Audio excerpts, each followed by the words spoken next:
Hello friends, I am Pratibha and again welcome to teaching channel. आज का जो हमारा वीडियो है वो यूटेट के नेक्स्ट टॉपिक यानी कि समास के ऊपर होने वाला है। हिंदी का टॉपिक है, ठीक है, जिसे आप एज अ फर्स्ट लैंग्वेज और या फिर सेकंड लैंग्वेज आप जो है चूज करते हो, ठीक है। तो वीडियो में आगे जाने से पहले अगर आपने हमारे चैनल को सब्सक्राइब नहीं किया तो मेक श्योर आप इसे जरूर सब्सक्राइब कर लें और पास ही पड़े बेल आइकन को जरूर दबाएं, जिससे जब जब भी हम वीडियो डालें आपके पास नोटिफिकेशन इजीली और सबसे पहले आपको नोटिफिकेशन मिल सके। वीडियो अगर आपको पसंद आते हैं, आपके लिए हेल्पफुल रहता है तो वीडियो को लाइक करें और इसे अपने फ्रेंड्स के साथ जरूर शेयर करें। बात करेंगे यहाँ पर समास की, ठीक है, जो कि हमने यहाँ पे स्टार्ट किया है क्या कि समास होता क्या है, ठीक है। तो यहाँ पे क्या चीज हमने मेंशन की हुई है कि समास का अर्थ होता है संक्षेप में लिखना, ठीक है, मतलब किसी भी चीज को संक्षेप में लिखना, ठीक है, उसे छोटा करके लिखना, कम करना, घटाना आदि, ये सारे के सारे जो है समास के मीनिंग हो सकते हैं, ठीक है। अर्थात क्या है, समाज शब्दों को संक्षेप में लिखना होता है जिसमें शब्द का अर्थ परिवर्तित ना हो, ठीक है। बेसिकली आपको जो है किसी भी शब्द, जो भी शब्द आपको दिया गया होगा उसको छोटे फॉर्मेट में लिखना होता है, बट उसका मीनिंग चेंज नहीं होना चाहिए। तो ये होता है हमारा समास, ठीक है। अब इसके भेदों की अगर हम बात करेंगे, कितने टाइप्स के समास होते हैं, तो यहाँ पे 6 टाइप्स के होते हैं। फर्स्ट है इसमें द्वंद्व समास, सेकंड है द्विगु समास, थर्ड है बहुव्रीहि समास, फोर्थ है कर्मधारय समास, नेक्स्ट है अवयवी भाव समास और जो लास्ट इसमें है वो है तत्पुरुष समास, ठीक है। तो यहाँ पे 6 टाइप्स के जो है समास हमें जो है मिलते हैं, जिनके ऊपर से हमें क्वेश्चंस आ सकते हैं। इसमें जो है अवयवी भाव हो गया ये, और कुछ ऐसे बहुव्रीहि हो गया, कर्मधारय हो गया, तो ये क्या है इंपॉर्टेंट है। तत्पुरुष से भी काफी ज्यादा जो है क्वेश्चंस जो है निकल के आते हैं यूटेट में, ठीक है। तो यहाँ पे जो है ये है समास के भेद जो कि 6 प्रकार के होते हैं। नेक्स्ट है जो है पद, ठीक है, कि मतलब समाज में जितने भी पद होते हैं समाज के अंदर, ठीक है, जैसे कि हमें पता है कि 2 पद होते हैं समाज में, प्रत्येक कोई भी समाज है तो उसके हमेशा 2 पद होते ही होते हैं, ठीक है, एक नहीं होगा, ठीक है, 2 पद हमेशा होंगे समाज में। तो पदों की जो प्रधानता है वो किस तरीके से होती है कि फर्स्ट जो उसमें एक तो होता है प्रधान खंड होगा, दूसरा उसमें गौण खंड होगा, यानी कि जिसका मेन मीनिंग होता है, ठीक है, मुख्य अर्थ पर जब बल दिया जाएगा, ठीक है, तो वहां पर कौन सा खंड होगा, प्रधान खंड होगा। वहीं पे अगर अर्थ पर बल ना दिया जाए या फिर अर्थ पर बल नहीं पड़ रहा है किसी भी वाक्य में, किसी भी जो है शब्द में, तो वहां पे वो गौण खंड होगा, ठीक है। तो 2 पदों में जो प्रधानता होती है, पद जो होते हैं वो 2 तरीके के होते हैं, प्रधान पद या फिर गौण पद आप इसे बोल सकते हो, ठीक है। इसे जो है पूर्व पद या उत्तर पद भी कहते हैं, ठीक है। तो देखते हैं हम फर्स्ट जो कि हमारा है द्वंद्व समाज। क्या होता है द्वंद्व समाज, ठीक है। यहाँ पे जो है हमने सिंपल नोट्स के फॉर्मेट में आपको ये प्रोवाइड करवाए हैं, तो इसे हमने इसी तरीके से लिखा हुआ है। आप चाहें तो इसे विस्तृत करके भी लिख सकते हैं, आपको इंटरनेट पे और जगह मिल जाएगा।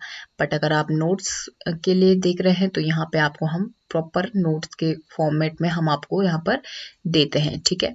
तो ये है फर्स्ट जो है यहाँ पे द्वंद्व समास। तो द्वंद्व समास क्या होता है, जहाँ पे दोनों पद प्रधान होते हैं, ठीक है। यहाँ पे हमने मेंशन किया है दोनों पद, यानी कि पूर्व पद भी और उत्तर पद भी, ठीक है।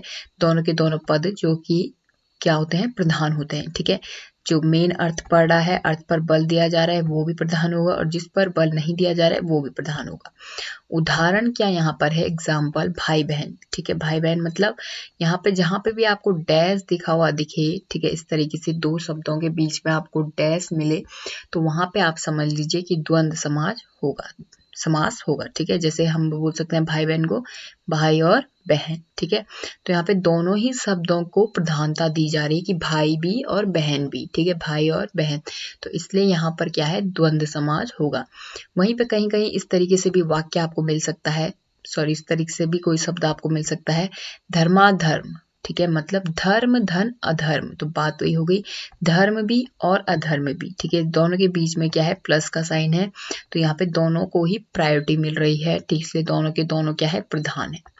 योजक चिन्ह जो द्वंद्व समाज में इस्तेमाल होते हैं वो और हो सकते हैं, या हो सकते हैं, और एवं हो सकते हैं, ठीक है। अगर ऐसा हो गया भाई या बहन, मतलब दोनों पद की बात की जा रही है कि या तो भाई या फिर बहन, ठीक है। तो यहाँ पे ये क्या है, द्वंद्व समास है। नेक्स्ट जो है वो है हमारा द्विगु समास, ठीक है। तो इसमें क्या है, नाम से पता चल रहा है द्विगु समास, ठीक है, मतलब जिसके आगे संख्या हो, सबसे आगे से पहला पद जो है वो संख्यावाची विशेषण हो, ठीक है, या फिर किसी संख्या को बताता हो, तो ऐसा जो शब्द होगा वो द्विगु समास कहलाएगा। और जो दूसरा पद यहाँ पर होगा वो प्रधान होगा, ठीक है। पहला पद संख्यावाची होगा, ठीक है, जो संख्या बताएगा अपने प्रधान पद की, ठीक है। उदाहरण हम यहाँ पे एग्जाम्पल देख लेते हैं। पंचवटी, ठीक है, यहाँ पे बताया जा रहा है पंचवटी, तो आगे का जो इसका शब्द है पंच, वो बता रहा है कि 5, लेकिन 5 क्या है, वटी है 9 ग्रह, ठीक है। तो यहाँ पे प्रधान क्या है कि ग्रहों की यहाँ पे बात की जा रही है, तो ग्रह क्या है, हमारा प्रधान है, ठीक है। और जो आगे का इसका 9 है वो क्या है, इसका जो है संख्या बता रहा है कि ग्रह तो होने चाहिए, लेकिन कितने होने चाहिए, 9 ग्रह होने चाहिए। तो ये क्या है, संख्यावाची विशेषता इसकी बता रहा है। तो ये है द्विगु समास। इसके और भी एग्जाम्पल हैं, जैसे नवरात्रि हो गया, और भी एग्जाम्पल ले सकते हैं जिनके भी आगे जो है संख्या आती है और फिर पीछे से जो है कोई भी पद उसमें आ रहा हो। थर्ड है हमारा बहुब्रीहि समास, ठीक है, यानी कि बहुब्रीहि में क्या होता है, दोनों पद अप्रधान होते हैं, ठीक है, दोनों पद अप्रधान होते हैं। यहाँ पे कोई तीसरा पद, मतलब कोई भी ऐसा शब्द जिसका तीसरा मीनिंग निकलता हो, तो वो तीसरा पद यहाँ पर प्रधान होता है। बहुब्रीहि जिसके बहुत से अर्थ निकल रहे हो, जिसके बहुत से पद, आप इस तरीके से भी याद रख सकते हैं कि मतलब 2 से ज्यादा, बहु, ठीक है, बहुब्रीहि समास। तो 2 पद जो होते हैं वो पद अप्रधान होते हैं, वहीं पे जो तीसरा पद आता है इस शब्दों का, वो पद क्या होता है, प्रधान होता है। यानी कि शब्द अपना अर्थ छोड़कर कोई तीसरा अर्थ धारण करता है, तो वो होता है हमारा बहुब्रीहि समास। एग्जाम्पल हम यहाँ पे देख लेते हैं, चतुरानन, ठीक है, चतुर आनन मतलब चार जिसके सर होते हैं। तो जैसे ये नाम कहीं पे आता है कि चतुरानन, तो हमारे माइंड में आ जाता है कि ब्रह्मा जी की यहाँ पे बात की जा रही है, तो इसीलिए यहाँ पे बहुब्रीहि समास होगा। नेक्स्ट है गजानन, अगर कहीं पे आपको शब्द दिया जाता है तो आपका माइंड जो है चला जाता है सीधे गणेश पर कि हाँ भाई गणेश की बात की जा रही है, तो ये क्या है, बहुब्रीहि समास है। पीताम्बर है, कृष्ण की बात की जा रही है। लंबोदर है, गणेश की बात की जा रही है। वहीं पर अगर 51 कहीं पे लिखा है, 51 कहीं पे लिखा है, तो हमारा माइंड जो है हमें बताता है कि 50 और 1 51 होता है, ठीक है। तो इसलिए ये भी जो नंबर्स होते हैं ये भी क्या होते हैं, हमारे बहुब्रीहि समास के अंतर्गत आते हैं, ठीक है।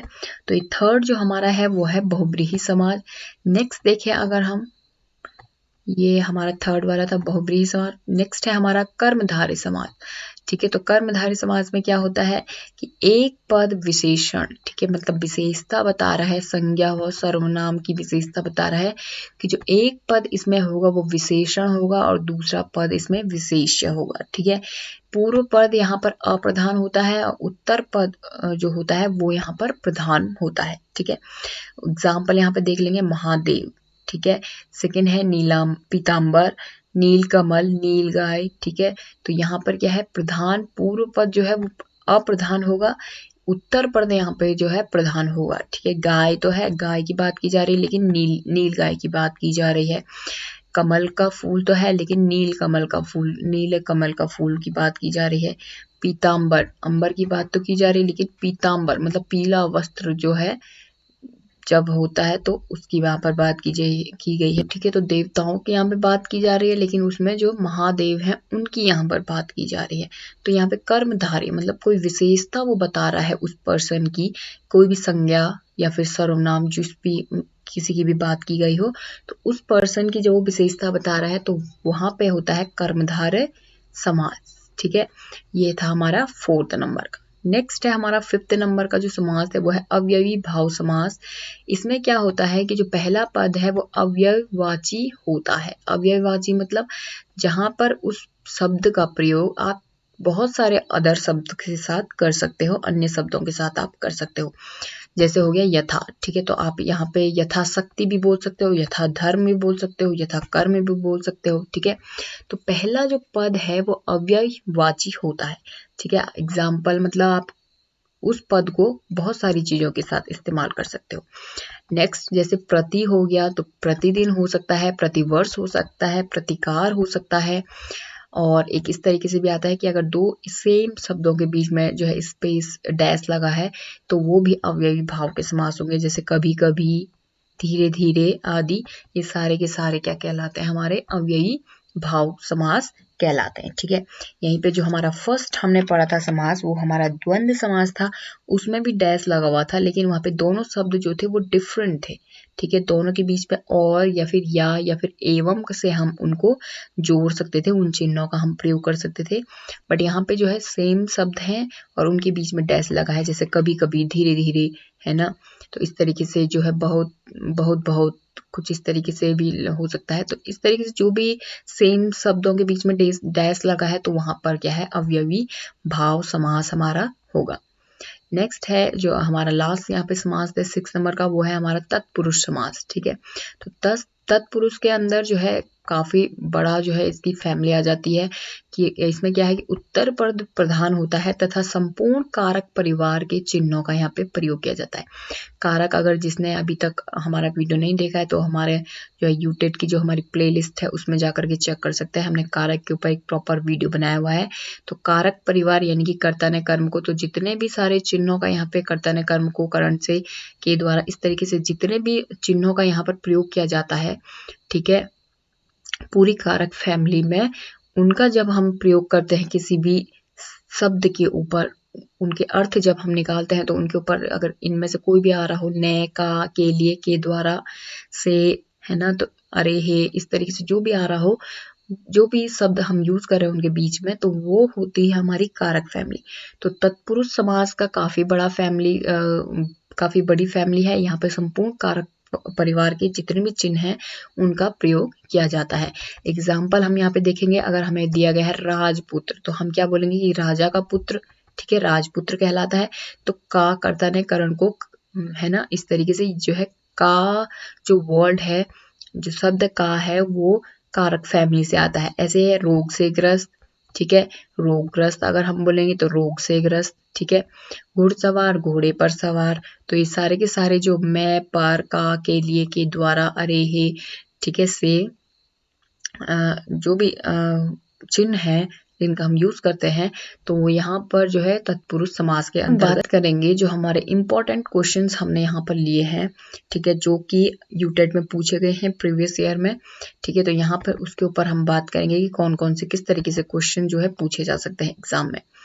फर्स्ट है यहाँ पे किस समास में पूर्व पद संख्यावाची होता है। ऐसा कौन सा समास है जिसमें जो पहला पद है वो संख्यावाची होता है, तो द्विगु समास है। ठीक है, सेकंड है यथा स्थान सामासिक शब्द का विग्रह होगा। यथा स्थान, ठीक है, यहाँ पे बात की जा रही है, मतलब स्थान के अनुसार की बात की जा रही है कि इसका विग्रह जो हम करेंगे कि स्थान के अनुसार। यथा शब्द यूज हुआ है, अभी हमने बात की थी थोड़ी देर पहले कि जो भी ऐसा शब्द होता है जिसका हम बहुत जगहों पे इस्तेमाल कर सकते हैं, तो वो होता है अव्ययी भाव समास। ठीक है, तो यहाँ पे यथा जो शब्द है वो अभी स्थान के साथ लगा है, तो स्थान के अनुसार जो है इसका विग्रह हम करेंगे। थर्ड जो क्वेश्चन है वो है जिस समास में दोनों पदों के माध्यम से किसी तीसरे अर्थ का बोध होता है। ठीक है, तो मतलब दोनों पदों के माध्यम से तीसरा आ रहा है, तो अभी मैंने बताया था कि बहु से आप याद कर सकते हैं कि बहुव्रीहि समास, ठीक है, जहां पे एक से ज्यादा की बात की जा रही है, दो पदों से ज्यादा की यहाँ पर बात की जा रही है।